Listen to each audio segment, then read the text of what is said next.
Hello, welcome back to the Home Medic channel. I'm Chuck.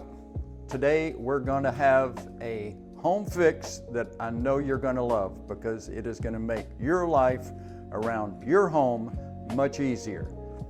How many times have you looked for an outlet that you have to move furniture to get to? Today we're going to show you how to add an outlet with the material cost being less than $20. And I will explain all of that in detail. We're fixing to explain the tools you're going to need to do the job and the material that's going to be needed to do the job. First, you're going to be needing a junction box. This happens to be an 18 cubic inch junction box, which gives you plenty of room to work. It is referred to as an old work box.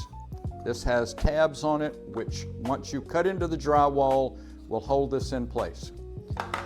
Next, you're going to need a receptacle. I do home service work for a living. I use code-only receptacles, which means they're tamper-proof. Anytime that I'm in an area that requires a GFCI, then we're going to have to use a GFI. Junction box, less than $4. Receptacle, less than $3. You can get these for less than $1. Cover plates. I use a non-breakable, midway sized electrical plate. Cover plates come in 3 sizes: standard, midway, and jumbo.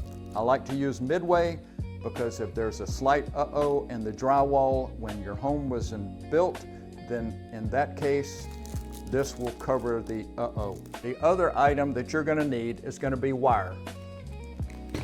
There are 2 types of wire that you're going to find in your home. One is going to be 14 gauge wire, which is used on a 15 amp circuit. 12 gauge wire, which is used on a 20 amp circuit.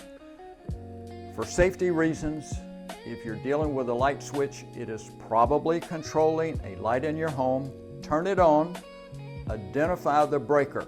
If it is a 15 amp breaker, you'll be using 14 gauge wire. If it is a 20 amp breaker, which everything in my house happens to be 20 amp breakers, you will be using 12 gauge wire. 12 gauge wire, I must note, is a little harder to deal with. First tool you're going to be needing is going to be a wire stripper. I like the Ideal. It is ergonomically for your hand, it's comfortable. One of the best wire strippers I have ever used. Next, you're going to need to twist wires. When you get into the light switch, you're going to need a pair of side cutters. Klein is a preferred choice. Any pair of pliers will work to twist the wire. I encourage you to start building your toolbox with quality tools. I prefer Milwaukee and Klein tools for electrical work. Next, you're going to need a good flat blade screwdriver. I use Klein and Milwaukee. You're also going to need Phillips screwdrivers, Klein and Milwaukee. By code, when you tie into that switch, assuming you're a modern home, there's going to be a ground wire. When you twist the wires together, you're going to be using a ground clamp, which clamps onto the ground wires. You're also going to need something to crimp the wire with. There are multiple tools that will do that. This is an inexpensive pair of crimps. It will do the job. You're also going to need testers. You want to make sure that your wires are not alive. When you're dealing with a switch, you may have more than one set of wires in your box. Confirm that the wires are dead. Safety first. When you're finished, I recommend you buy an inexpensive tester. This happens to be Klein. This is also a GFI tester. There's a code on the front of this that tells you that you have got the outlet wired correctly. Preferred tools. These are swirly Klein screwdrivers. You will see these in use soon. These will make your job, if you do multiple outlets in your home or you do multiple electrical work as I do, you will make it more convenient. Next, you're going to need something to cut the hole in the wall for the junction box. That's going to be a jab saw. There are several types of jab saws. This happens to be just a standard Husky. This is a Milwaukee, which can open up, which will allow you to cut the drywall. You can also use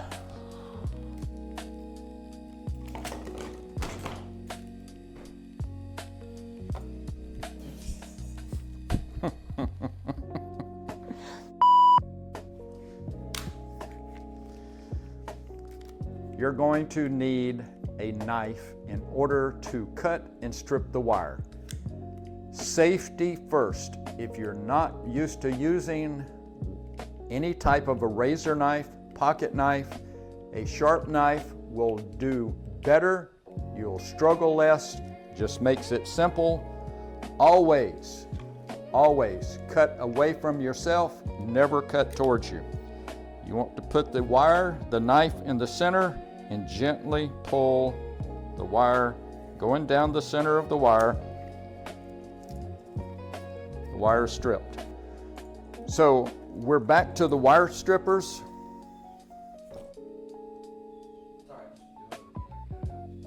The light just quits. Yeah. Okay. It's dim.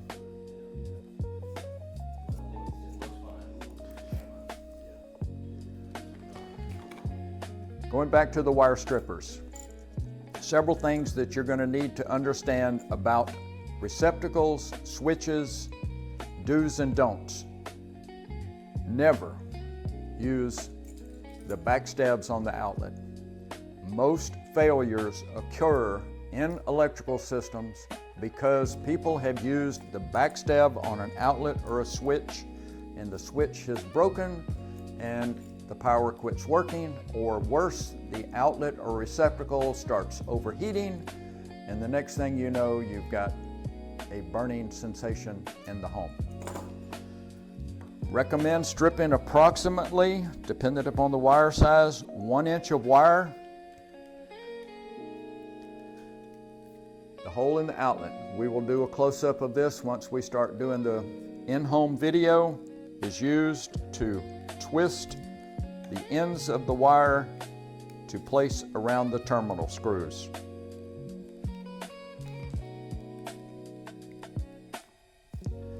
Made easy peasy. Once again, about 5 foot of wire, a junction box, a cover plate, and a receptacle for less than $20 in material. Obviously, you might need to invest some money in some new tools. I suggest you buy tools that are quality, things that will last you for a lifetime. Make sure you have a good flat bladed screwdriver. Your connections have got to be snug. Once you have finished, you want to come back and tighten everything again before you push your receptacle. We're ready to install the new outlet. First thing I'm going to use is just a flat bladed screwdriver, and we're removing the top screw on the cover plate.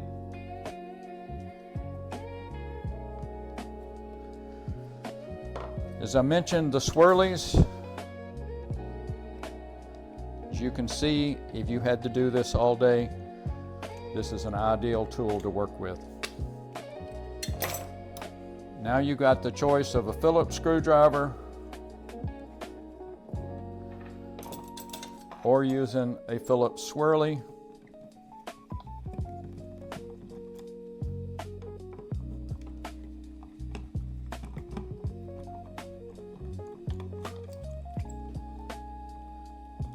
We shut the power off, so the light in here has no power at this time, but forgive me,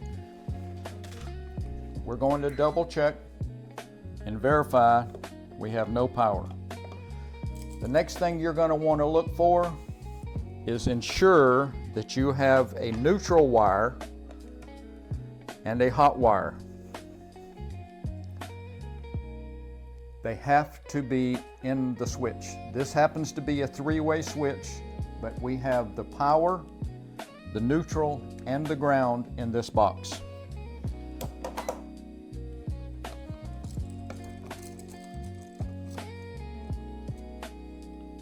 We have to access the neutral wire and the ground wire in order to make this happen.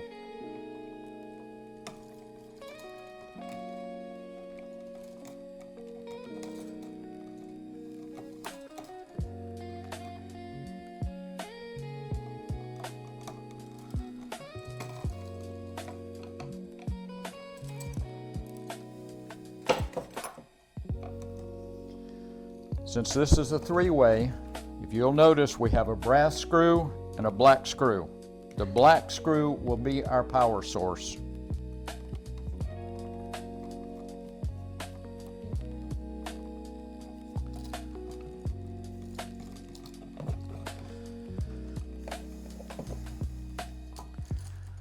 The next thing we're going to need to do is we have an access at the back of the junction box. There's a tab that I am going to have to break out in order to get the wire in down to the receptacle.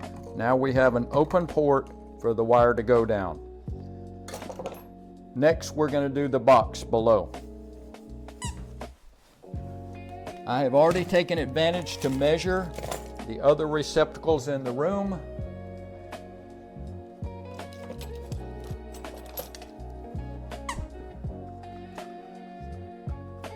I am placing my receptacle in the center of that mark. Keeping in mind there's a stud on the left-hand side. I'm going to have to stay away from that particular stud. Marking the top and the bottom. To confirm that I'm cutting this in correctly, I failed to mention a torpedo level earlier. We want to make sure that the box is going to be level once we finish with our work.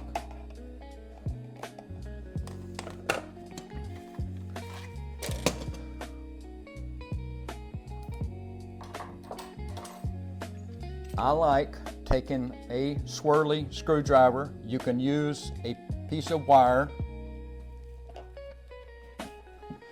I'm going in the wall, and I'm confirming that I have enough room and there's nothing else. This hole will be much easier to patch in case I do encounter something. First thing I'm going to do is cut towards the stud to ensure that we don't encounter the stud. We have plenty of room there.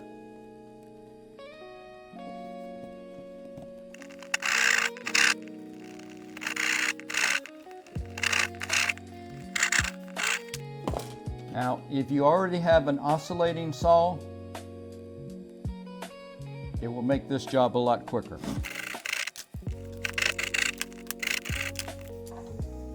Ahead of time, these little tabs, I find it very convenient if you go ahead and make sure that they're easy to turn rather than start when you have the wire in the wall and they don't want to cooperate. Like this one.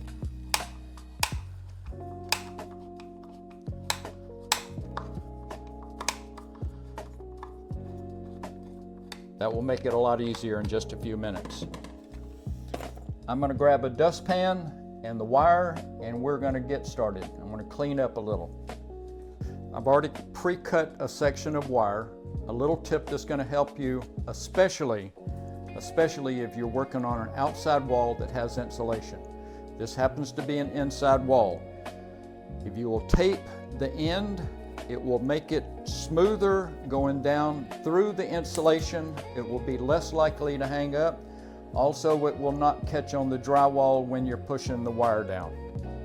So we're feeding the wire down.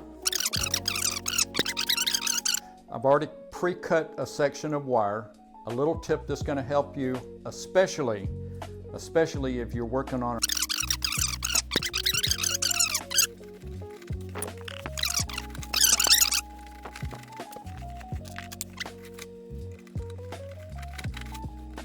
I've already pre-cut a section of wire.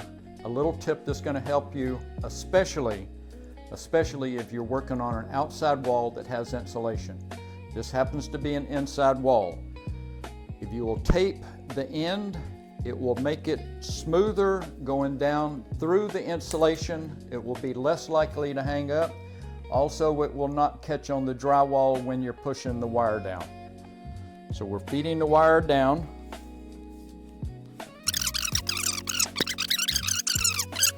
I've already pre-cut a section of wire. A little tip that's going to help you, especially if you're working on an outside wall that has insulation. This happens to be an inside wall. If you will tape the end, it will make it smoother going down through the insulation. It will be less likely to hang up. Also, it will not catch on the drywall when you're pushing the wire down. So we're feeding the wire down.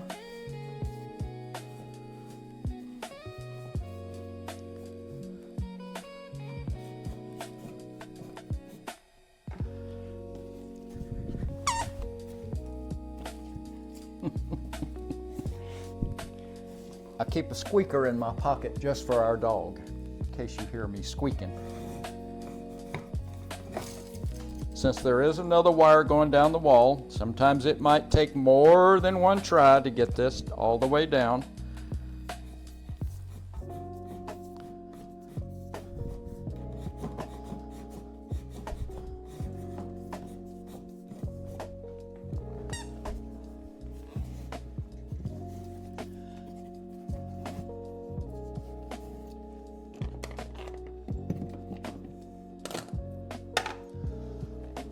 Okay.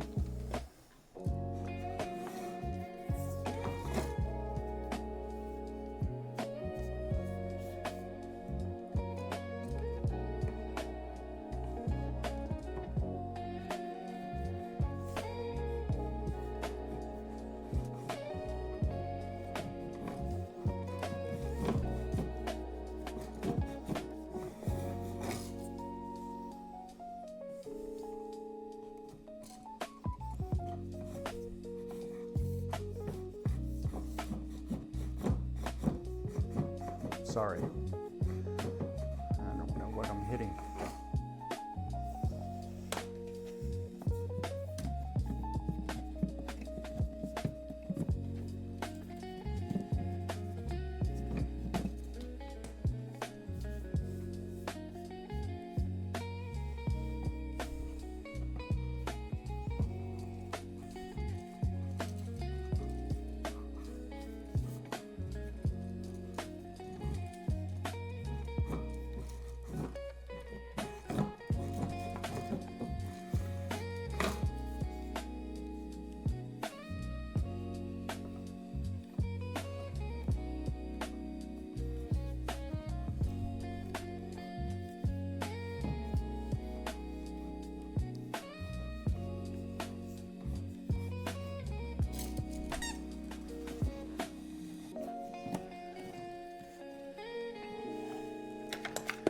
Next thing we're going to do with this particular box, being very careful not to hurt yourself, we're going to open these tabs up a little bit. I'm going to put the wire in.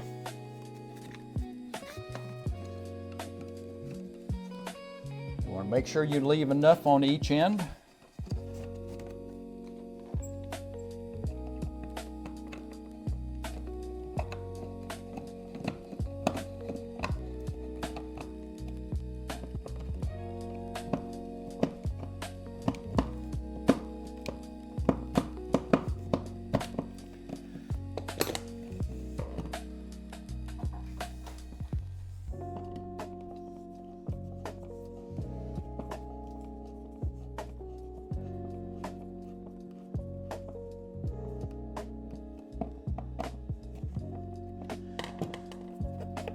Once again, safety first.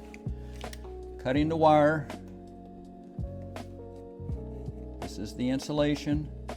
Stay in the center. You do not want to cut the other wires. The sharp wire allows you to go slow.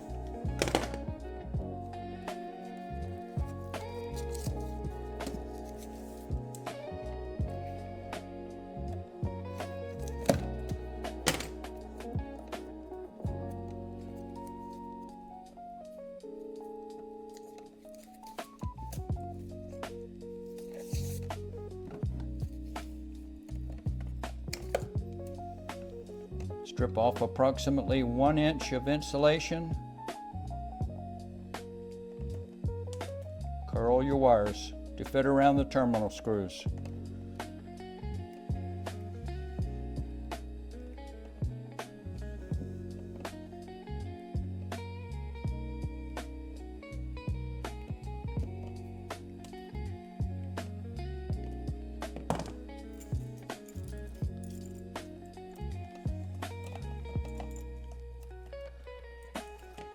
I like to take my wire strippers, snug the wire together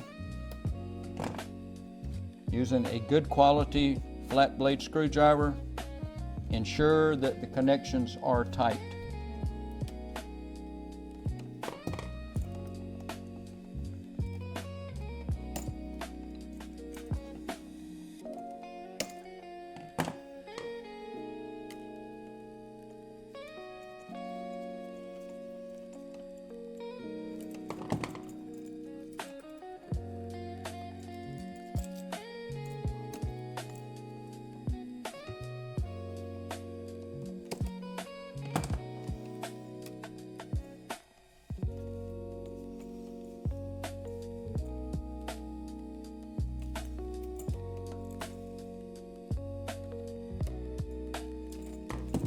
Remember, we were talking about ground clamps. You can buy these in little packages. These will slip over the ground wire before you do anything else, over the connection where you had twisted them together. Using a pair of crimps,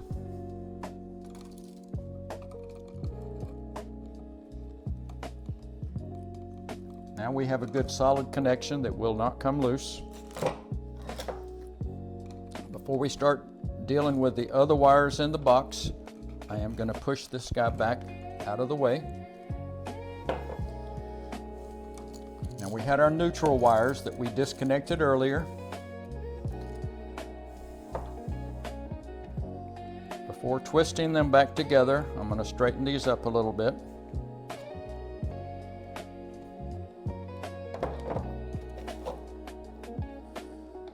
Take a little bit more insulation off. I want to make sure we always have good connections. It is the loose connections that caused 99% of all electrical failures. I'm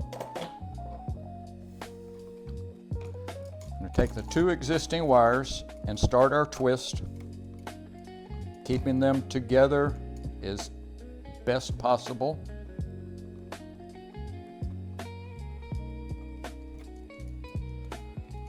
All right, we've got that started. Taking our other neutral wire, personal preference. I like putting it between the other two, bringing it around,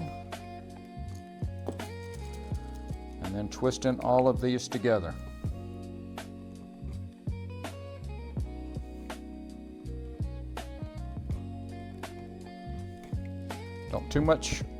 Don't want too much wire sticking out, so I'm taking a little bit of this off to ensure that our wire nut covers up everything.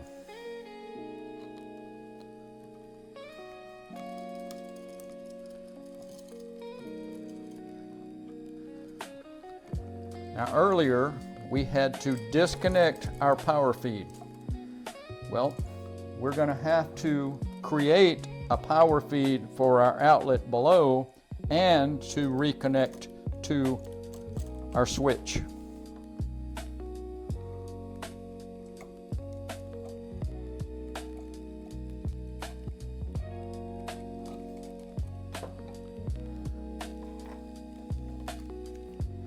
Taking advantage of the piece of wire that we curled up in the shop earlier,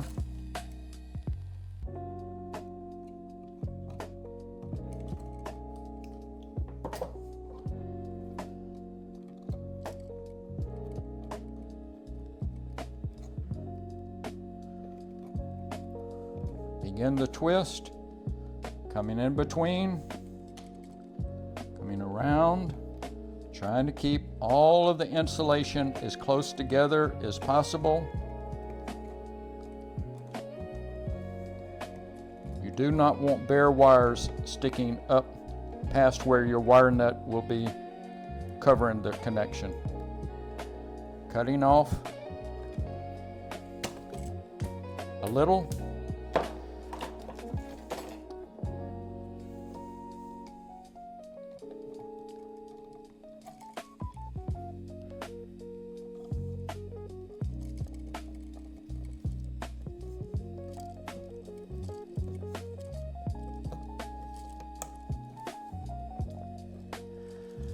All right, we don't need our neutral wire anymore, so I'm going to push down, fold this up, push this back in.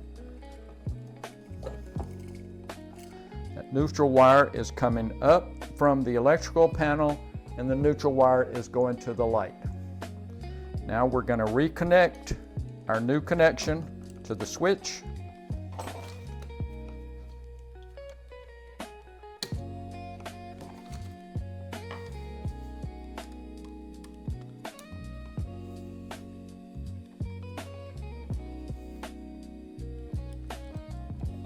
Since we now have a ground wire, we will connect it.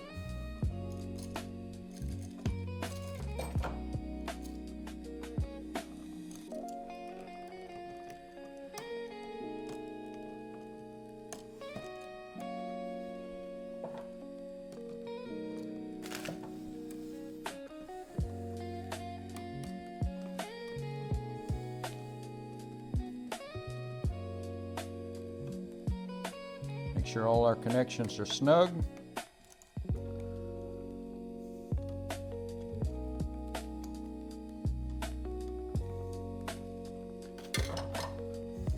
Tuck our black wire back in the box.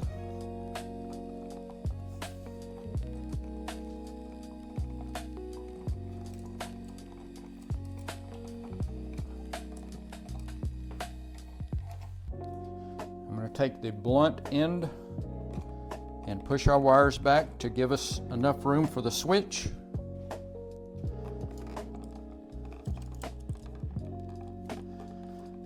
When you push the wires back, you want to make sure that the ground wire does not come in contact with any of your other wires.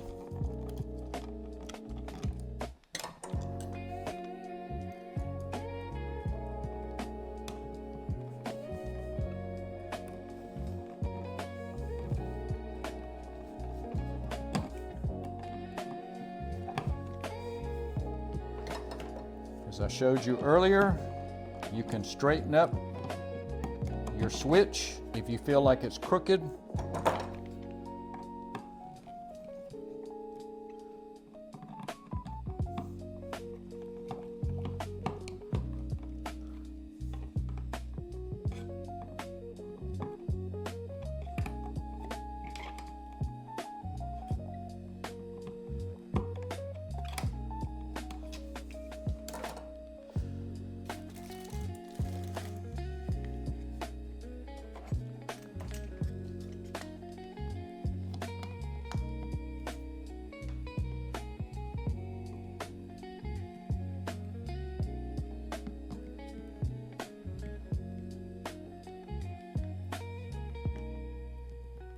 It's always a personal preference, but I like the screws going straight up and down. Just looks more professional. I'm going to go turn the power back on, then we're going to check and make sure that our project is complete, and we'll clean up. Thank you. All right, power is now back on. Time to test the outlet. As I mentioned earlier, I use tamper-resistant outlets. It is a personal preference in your home. It is a code in new home construction, and I like to use it just because I'm professional and like to make sure that I leave a home better than I found it. We're going to use a tester. We're going to make sure that everything is correct. The tamper-resistant outlet is designed to keep children from putting a bobby pin or anything in an electrical outlet and getting electrocuted. So the two green lights indicate that we have done a good job. So, bam, now we have a new outlet in our home that's convenient for anybody to use. I'd like to show you the disadvantages now of using backstabs and what I have found in the past. The disadvantages of using backstabs, if you find them, always use your terminal screws. I'm going to show you a couple of outlets. This is what it looks like from the front. This is another outlet. This is what it looks like from the front before the cover plate was taken off. And yet another one. Other than the fact that they've been painted and they're dirty, now let me show you what's going on behind the scenes. The outlets are burnt.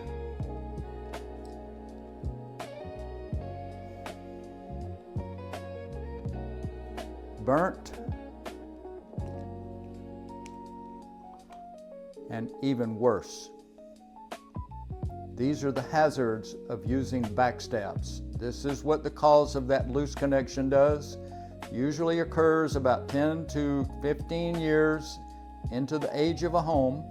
Because your home expands and contracts, those wires move ever so slightly throughout the year, throughout the hours and the heat and the cold, and the next thing you know, you have a fire hazard in your home. Same scenario with switches. I go into a lot of homes and the light in the closet or the light in the living room quit working. These are where backstabs have been used and the switch broke right where the backstab was used. As you can see, the terminal screws have never been tightened down, so I always encourage you, be sure to use your terminal screws. Make sure the wire connections are tight and snug. Thank you. Thank you for watching our video on installing outlets in your home. Ember says be safe, always be safe. Please check out our other venues, TikTok, Instagram, YouTube, and please watch for our next video.